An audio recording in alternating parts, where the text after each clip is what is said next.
संसार रचने वाले, चलाने वाले और नष्ट करने वाले त्रिदेव भी उस विश्वास को खंडित नहीं कर सकते माता। सारे संसार को उसके सामने नतमस्तक होना ही पड़ता है। तुम अद्भुत हो सीता। तुम्हारे आचरण और तुम्हारे विचारों ने मुझे जीत लिया है। तुमने अपने लिए मेरे मन में एक विशेष स्थान बनाया है सीता। मैं तुम्हें कुछ देना चाहूंगी।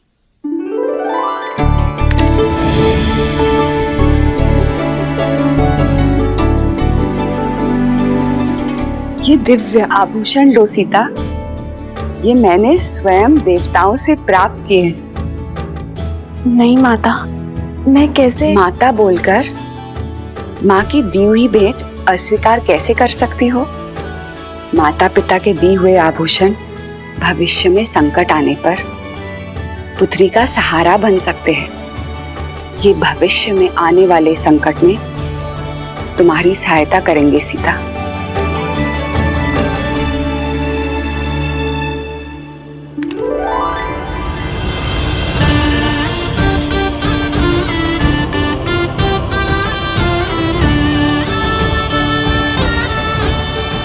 साक्षात देवी लक्ष्मी का अवतार लग रही हो।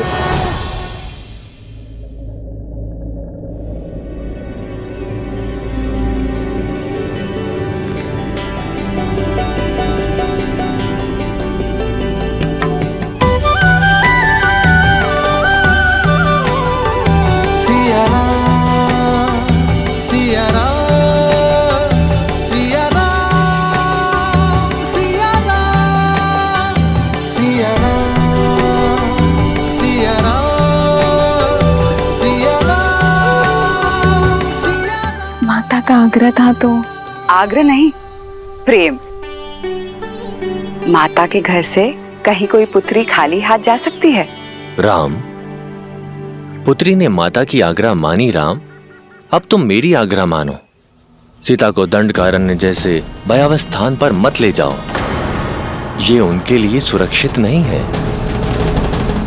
आर्य, मेरी दृष्टि में आपका भय अनुचित है। मैंने स्वयं सीता का तेज और संकल्प देखा है। जिस यात्रा पर ये दोनों जा रहे हैं, वहां सीता को राम की सुरक्षा की नहीं, परंतु राम को सीता के साथ और संकल्प की आवश्यकता है। राम के शौर्य और सीता के पतिव्रता धर्म के साथ ये कोई भी संकट पार कर सकते हैं। ऋषिवर, आपके प्रेम और आतिथ्य का मैं बहुत आभारी हूं, किंतु कर्तव्य की पुकार है, जाना ही होगा। दंडकारण्य के कुछ ऋषियों को मैंने सहायता का वचन दिया था। आस बांधकर उन्हें तोड़ने का महापाप मैं नहीं कर सकता ऋषिवर। विदा दीजिए ऋषिवर, और आशीर्वाद भी। संध्या होने को है। इस बार में दंडकारण्य जाना उचित नहीं है। आज तुम सब यहीं रुक जाओ। कल भोर में नए सूर्योदय के साथ नई यात्रा प्रारंभ करना। जैसे आपकी आज्ञा ऋषिवर।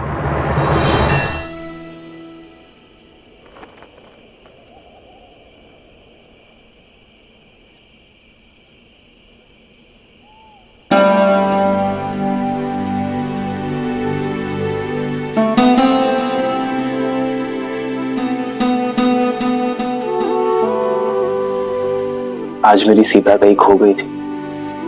आपके सामने ही तो हूं। मुझे तो साक्षात देवी लक्ष्मी दिखाई दे रही है। इतनी अद्भुत उपमा मत दीजिए आर्य। मैं केवल सीता हूं, अपने वनवासी राम की साधारण पत्नी। तुम्हारी यही असाधारणता, तुम्हारा समर्पण तुम्हें असाधारण से परे बनाते हैं सीता। पवित्रता और सौंदर्य का संगम हो तुम। सच में तुम्हें पाना मेरा सौभाग्य है सीता।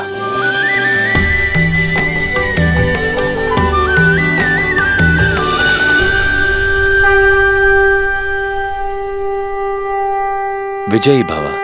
आयुष्मान भव।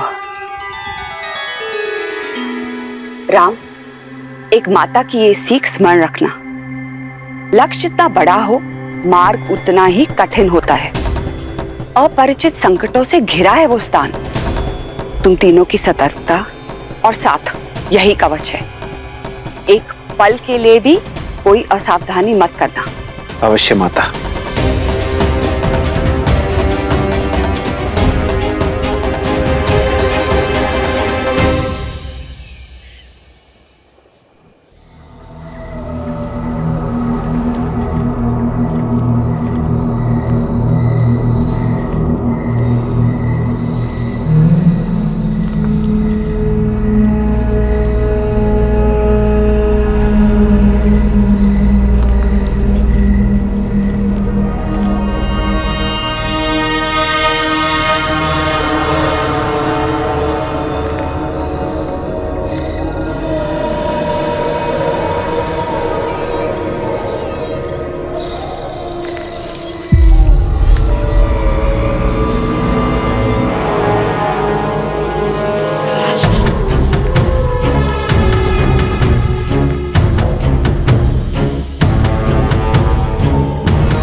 सीते, भैया, ये कैसा मायावी बवंडर है?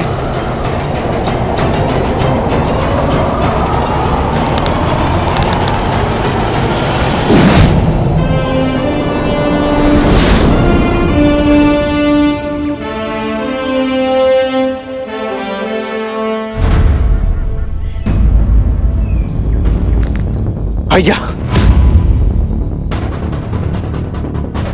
वो देखिए।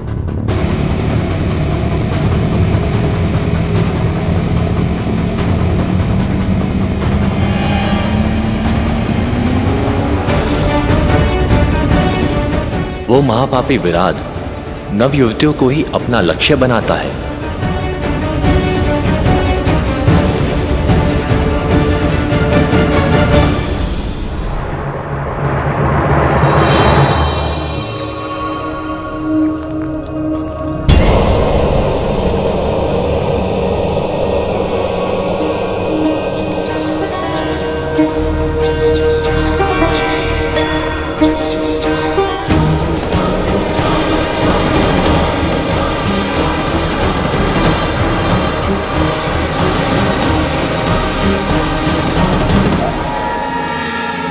घर की सेना के अंग विराट के आतंक से संपूर्ण दंडकारण्य दूषित है।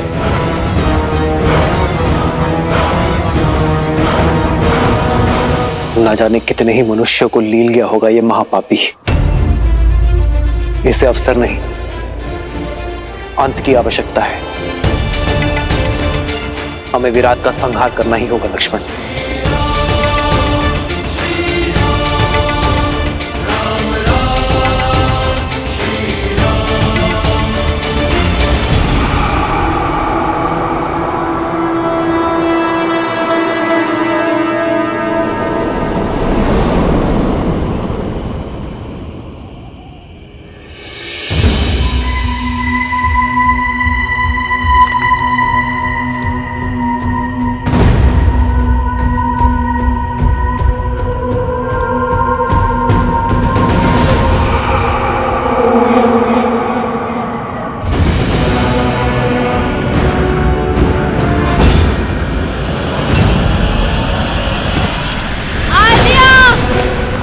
सीते,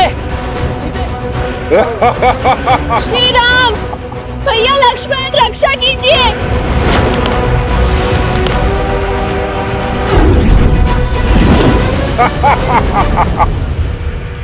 भैया ये विराज। सीते,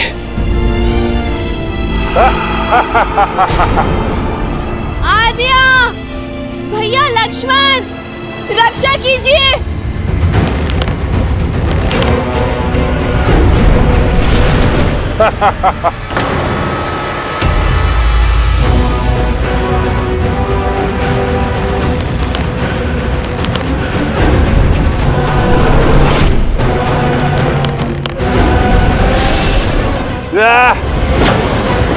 सीते,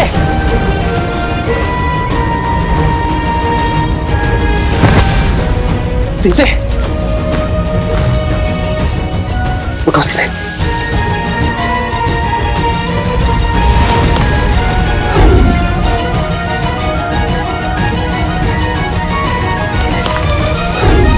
भैया इस पर हमारे बाणों का कोई प्रभाव नहीं हो रहा है। मेरे आहार के बीच बाधा बनने आए हो? पहले तुम्हारा अंत होगा।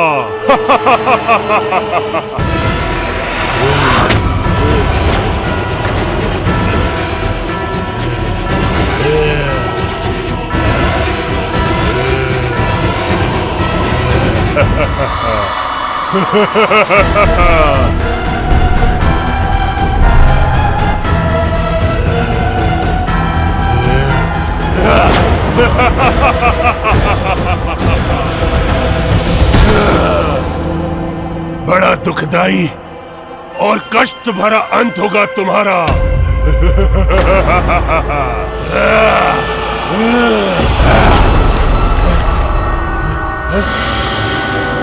भैया इस दुष्ट पर तो हमारे समस्त शस्त्र प्रभावहीन है।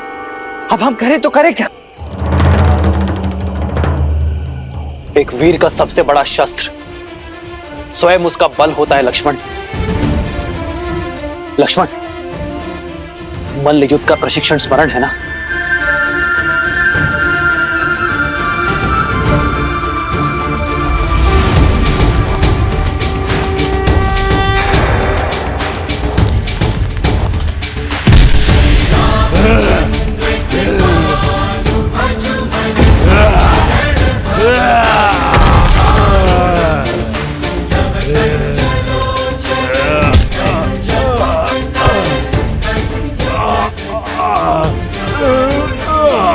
मैं ऐसे नहीं मरूंगा।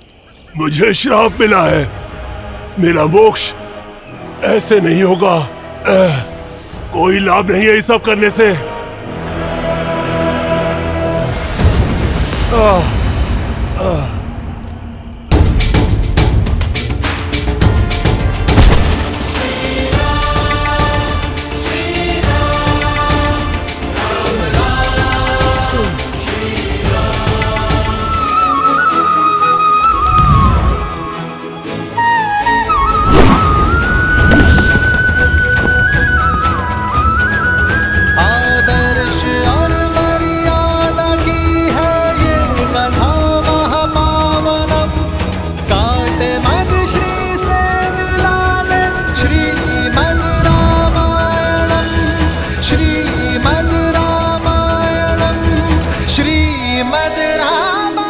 अब धन्य है मर्यादा पुरुषोत्तम राम, आपने मुझे मुक्त कर दिया।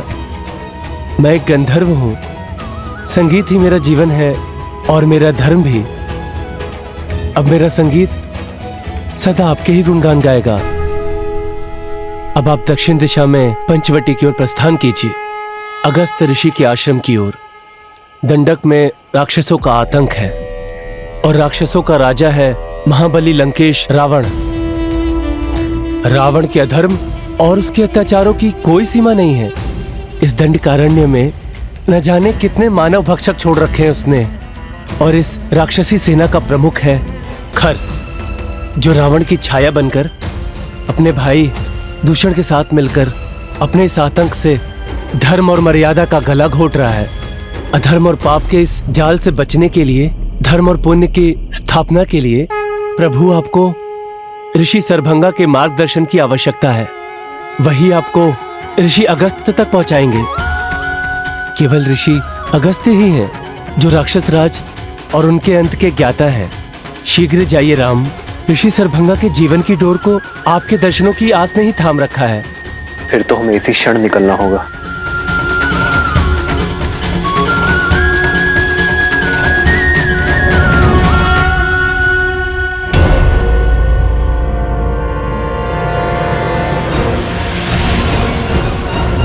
ठहरो लक्ष्मण। भैया, ये अवश्य ही राक्षसों का कोई गुप्तचर है। इससे पूर्व कि ये अपने साथियों को हमारी सूचना दे, मुझे इसका अंत कर देने दीजिए। लक्ष्मण, भागते हुए पर वार करना धर्म के विरुद्ध है लक्ष्मण। और फिर ये कैसे मान ली जाए कि वो गुप्तचर ही है? रघुकुल की मर्यादा और सम्मान उनके वंशजों के शौर्य में है लक्ष्मण, कुटिलता में नहीं। फिर तो हमें इसका पीछा करना चाहिए भैया। अब यही हमें घर तक ले जा सकता है। लक्ष्मण, हमारा उद्देश्य केवल खर का अंत नहीं, संपूर्ण राक्षस राज का अंत है। हमें ऋषि शरभंग के पास जाना चाहिए। उनका मार्गदर्शन हमारी प्रतीक्षा कर रहा है लक्ष्मण। जी भैया। स्वामी, श्री राम की कथा सुनने में बड़ा आनंद आता है, किंतु वनवास के कुछ ऐसे क्षण हैं जो मुझे आहत कर देते हैं। मैं समझता हूं देवी, परंतु वृक्ष की छाया के सुख का आभास तभी होता है जब व्यक्ति कड़ी धूप में अपने तन को बहुत देर तक जलाए। ये प्रसंग संसार के लिए इसलिए आवश्यक है क्योंकि ये संसार को ये शिक्षा देते हैं कि पीड़ा एक बहुत बड़े उद्देश्य की पूर्ति का साधन भी होती। बात आपकी उचित है, किंतु मोक्ष के बाद विराट ने जिन संकटों के बारे में कहा था वो क्या है?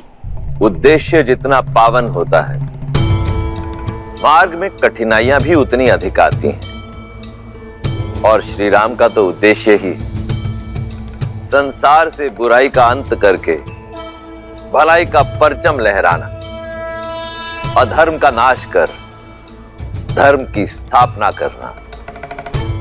और अभी तो इस यात्रा का आरंभ हुआ है देवी। यूं समझ लीजिए देवी कि श्री राम दंडकारण्य के भीतर नहीं, संकट और समस्याओं के एक माया जाल के भीतर जा रहे हैं। विराट तो केवल एक श्राप के कारण दानव बना, परंतु ऐसे कई दुष्ट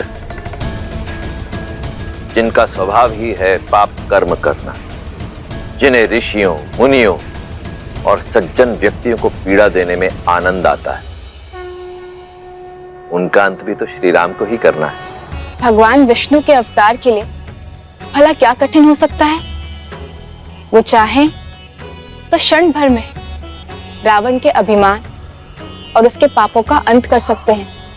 देवी, यदि रावण की शक्तियां असीमित हैं, उसका सैन्य बल अतुलित है, तो सामने भी नारायण है जिनका तेज अलौकिक है, और उस तेज के सामने इस ब्रह्मांड में कोई टिक नहीं सकता।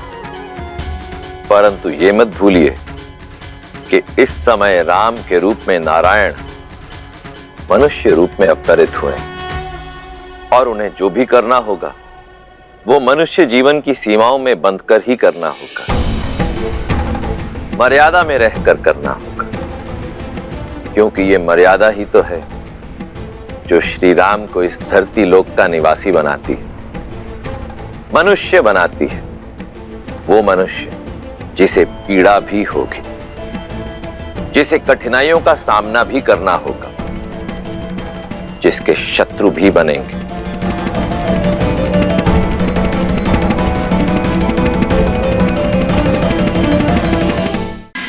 इस समय राम के रूप में नारायण मनुष्य रूप में अवतरित हुए। वो मनुष्य जिसे पीड़ा भी होगी, जिसे कठिनाइयों का सामना भी करना होगा, जिसके शत्रु भी बनेंगे, और समय आने पर उन शत्रुओं से निपटने के लिए मित्रों की सहायता की आवश्यकता भी पड़ेगी। पर ऐसा कौन है जो श्री राम की सहायता कर पाने में सक्षम हो? मैं ही नारायण का दास, मैं ही उनका भक्त, मैं ही उनका मित्र, मैं ही उनका सखा। मेरा अंशावतार हनुमान श्री राम की सहायता के लिए वानर सेना को सज्ज कर रहा है। अपने गुरु सूर्य के मार्गदर्शन में उनका नेतृत्व करने के लिए सज्ज हो रहा है। उन्हें केवल युद्ध कौशल और रणनीति का पाठ ही नहीं पढ़ा रहा, अपितु आध्यात्म और अनुशासन की शिक्षा भी दे रहा है। परंतु ये तो स्वयं हनुमान भी नहीं जानता कि किष्किंधा पर कितना गहरा संकट आने वाला है।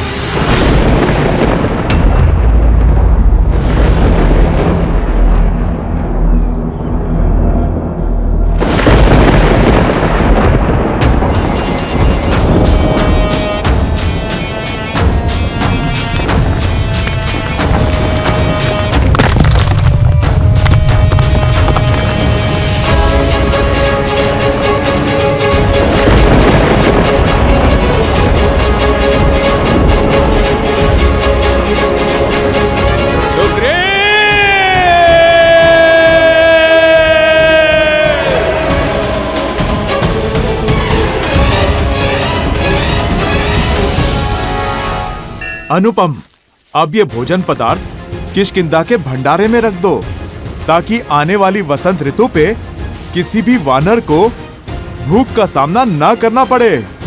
चलो दल, जल्दी चलो। अद्भुत हनुमान।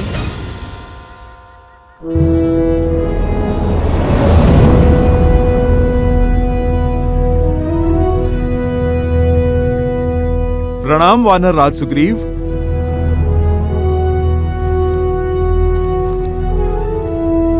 सेनापति हनुमान, अद्भुत है आपकी सूझबूझ और धन्य है हम कि हमें आपके जैसा सेनापति मिला।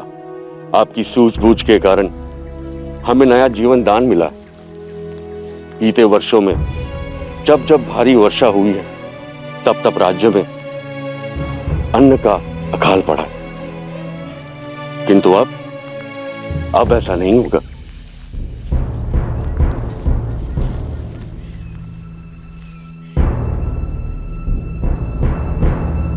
नदी का जल बहुत ही बढ़ा हुआ है। उस पार जाने के लिए जल का स्तर कम हो उसकी प्रतीक्षा करनी होगी। महाराज सुग्रीव, जो निराशावादी होते हैं वो परिस्थिति अनुकूल होने की प्रतीक्षा करते हैं। जो कर्म पे विश्वास करते हैं वो परिस्थितियों को अनुकूल कर लेते हैं। नल, नील,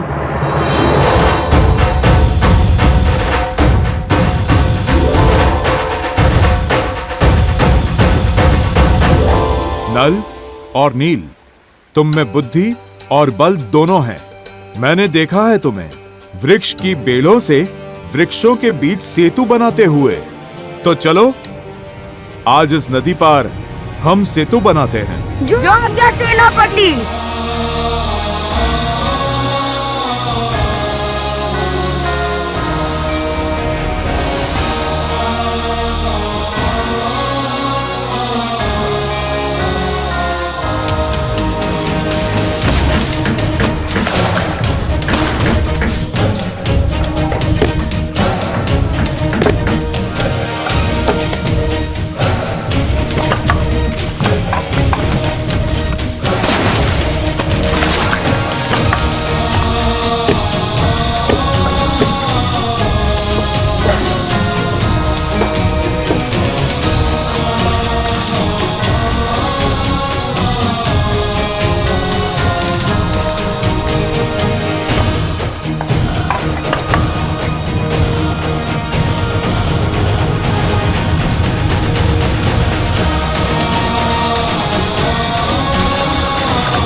अति उत्तम नल और नील, तुम दोनों वानर समाज के रत्न हो। एक दिन तुम्हारा कौशल वानर जाति के गौरव का कारण बनेगा। अति उत्तम हनुमान, तुम्हारे मार्गदर्शन के बिना यह कार्य संभव नहीं था। नहीं महाराज, जिनकी बुद्धि उन्हीं का श्रेय, जिनकी योग्यता है गुण तो उन्हीं को मिलना चाहिए। ये तो नल नील की उपलब्धि है, उन्हीं का परिश्रम है और उन्हीं का श्रेय। नेत्र ही हृदय का प्रतिबिंब होता है हनुमान। जितने ही स्वच्छ और सरल तुम्हारे नेत्र हैं, उतना ही स्वच्छ और कोमल तुम्हारा हृदय भी है। आपको सच में हमारा बनाया सेतु अच्छा लगा सेनापति? अवश्य, इसमें एक बड़ी अच्छाई भी है और एक कमी भी। जानते हैं कमी तो होगी, पहले प्रशंसा वाली बात बताइए ना। इससे अच्छा सेतु बनाना असंभव है। तो फिर बुराई क्या है? इसकी क्षमता। यदि कोई 100 गजों की शक्ति वाला वीर इस सेतु पे कूदे तो यह ध्वस्त हो जाएगा। तो फिर सेतु सुरक्षित है, क्योंकि इतने शक्तिशाली तो आप हैं, जिससे आपका बनवाया हुआ सेतु टूट जाए। अब शीघ्रता करो वीर, कुमार अंगद के अभिषेक की तैयारी भी तो करनी है। आप चिंता क्यों कर रहे हैं महाराज? जो तैयारियां हमने की हैं, आप चलकर तनिक उन्हें देख तो लें। मैं भूल क्यों जाता हूँ कि मेरे साथ हनुमान जी हैं। चलिए।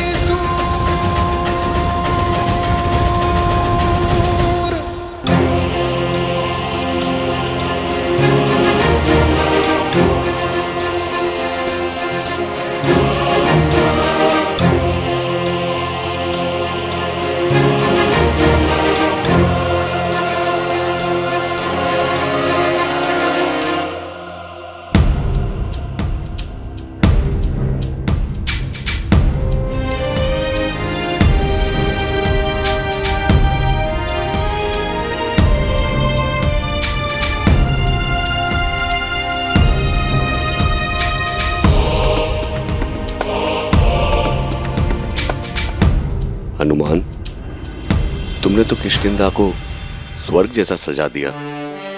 सब कुछ कितना सुंदर लग रहा है। स्वयं विश्वकर्मा भी इतनी सज्जा नहीं कर पाते। सुग्रीव!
ये तो इंद्रदेव का रथ है।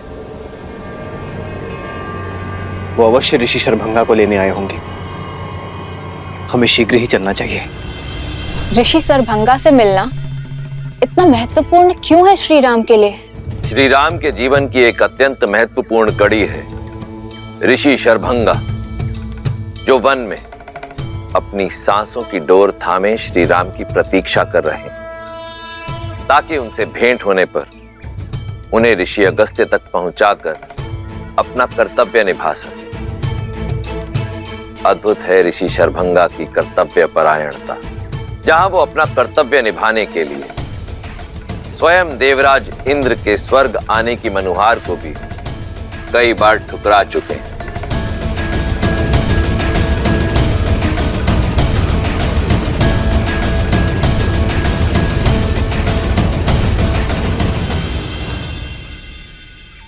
प्रणाम ऋषिवर। ऋषिवर, अब बस कीजिए। अपने सुकर्मों का फल भोगने हेतु मेरे साथ स्वर्ग चलिए। सदैव की तरह इस बार भी मैं आपके समक्ष अपने रथ के साथ उपस्थित हुआ हूं, और हर बार आप मुझे किसी तर्क में उलझाकर पुनः राम की प्रतीक्षा में जुट जाते हैं। जब मोक्ष का अवसर हो तो स्वर्ग का मोह निरर्थक है देवराज।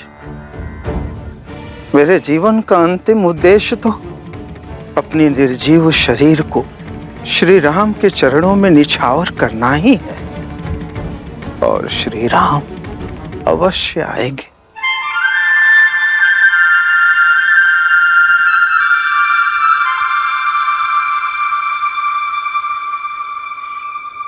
उचित है ऋषिवर, किंतु इस बार मैं रिक्त हाथों से नहीं जाऊंगा।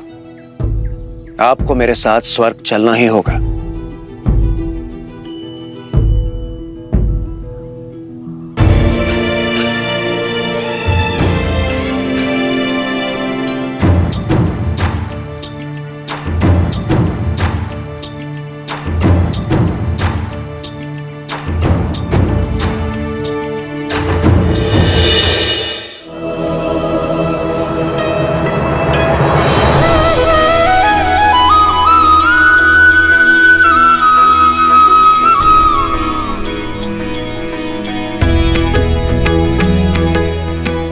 प्रणाम ऋषिवर।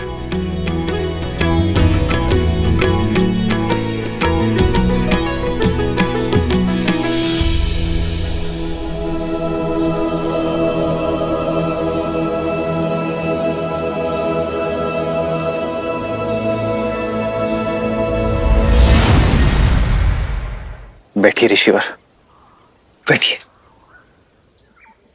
राम, आप आ गए। आपने मेरी पुकार सुन ली। सहस्त्रों वर्ष से आपकी प्रतीक्षा में मर मर के जी रहा हूं। आपके दर्शन की अभिलाषा अपने श्वासों को रोके बैठा हूं, ताकि अपना कर्तव्य निभा सकूं, आपको मार्ग दिखा सकूं।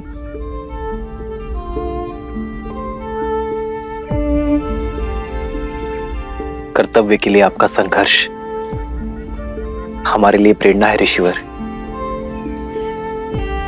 आपका आशीर्वाद पाना हमारा सौभाग्य होगा।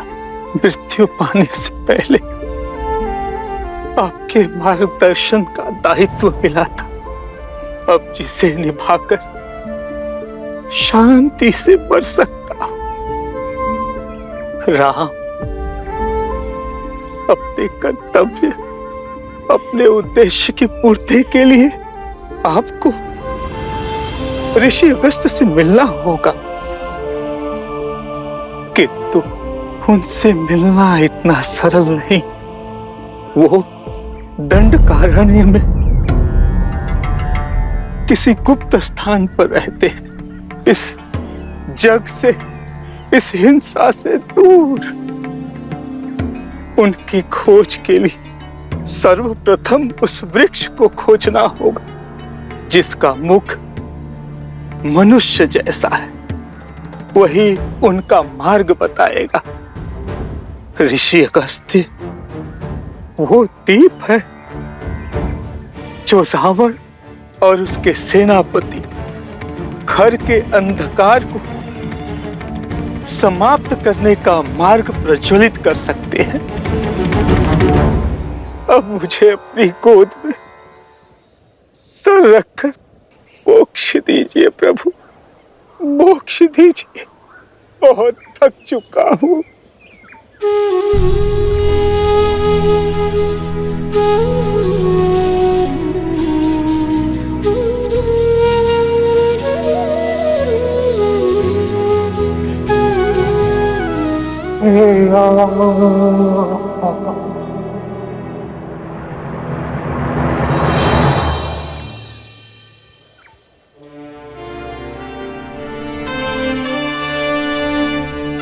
ऋषि शरभंगा का ज्ञान सदा हमारा मार्गदर्शन करता रहे। चलो लक्ष्मण, इनके अंतिम संस्कार की तैयारी करते हैं।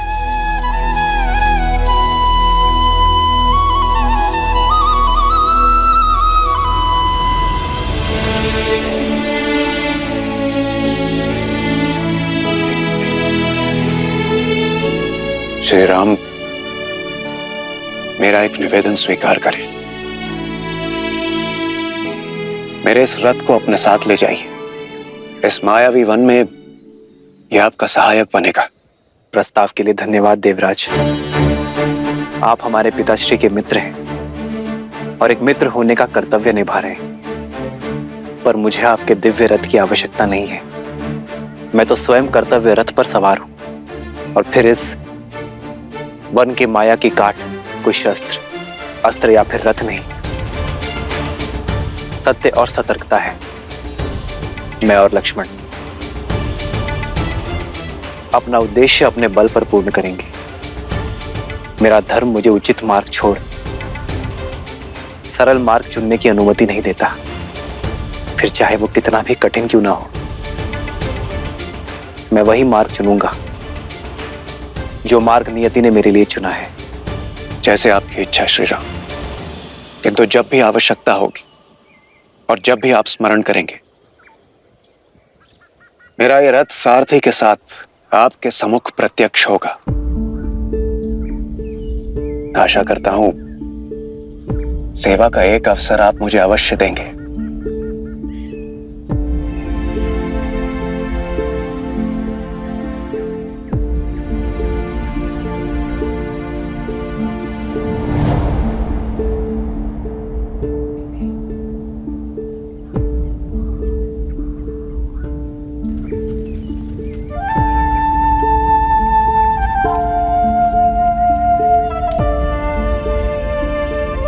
श्री राम, आपके जाने से पूर्व आपको कुछ दिखाना चाहता हूं।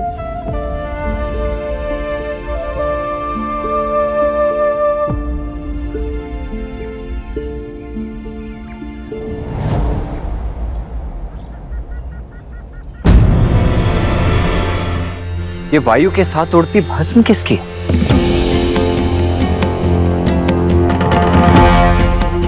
आइए आप स्वयं देख लीजिए।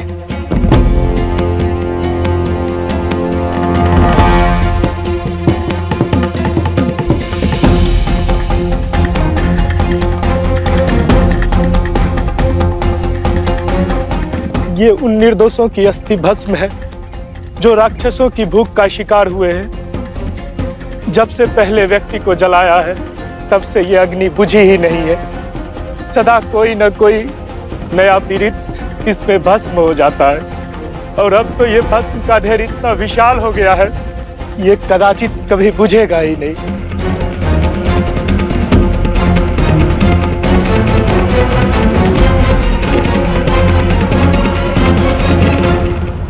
वचन है दशरथ नंदन राम का, इस वन को खर के प्रकोप से मुक्त करूंगा। इस वन में बसने वाले हर एक राक्षस का संहार करूंगा। दंडकारण्य में धर्म और शांति स्थापित करूंगा।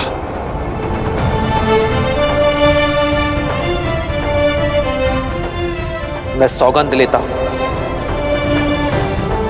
मुझ पर विश्वास करने वाले हर एक जीव की रक्षा करूंगा।